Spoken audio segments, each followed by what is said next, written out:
Alright, so I've got a bad wheel cylinder on this truck.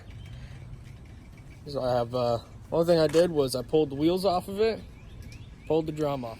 And now, what I have to do is pull that old one out. I got the new one here. It's 12 bucks at AutoZone.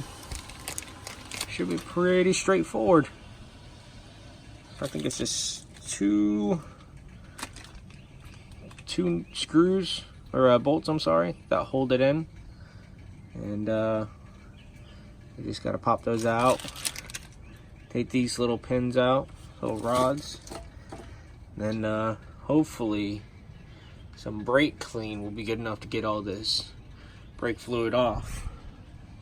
The drums and everything look good though, so I don't think I need to replace those. I might have to replace the pads just because of all the brake fluid, but we'll find out. So now what I'm doing is, there's where the brake line comes in to 10 mil. I'm gonna take that out, and then there's the two bolts I was talking about. Those are 1/2 inch.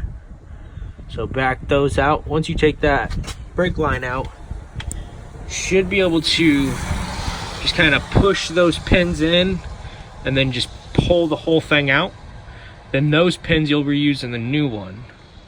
And I'll show you that once I get this out. Alright, so here's the old one. It's leaking real bad out of there. And as I said, so what I did is took that brake line off. Then I was able to squeeze these pins back in.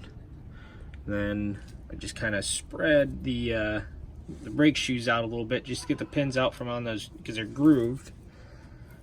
They slide on over the brake shoes. So I stuck a screwdriver in there, kind of pry them about, and at the same time I compressed the wheel cylinder and I took them off of the brake shoes. After that, just kind of give it a little tap and it'll pop off. So now what I'm gonna do, I'm just gonna take these new pins. They just slide right inside. They just go right inside there.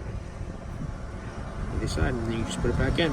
Alright, so now what I did was, like I was saying, I just put those rods inside the wheel cylinder, put them over top of it, slid the wheel cylinder in,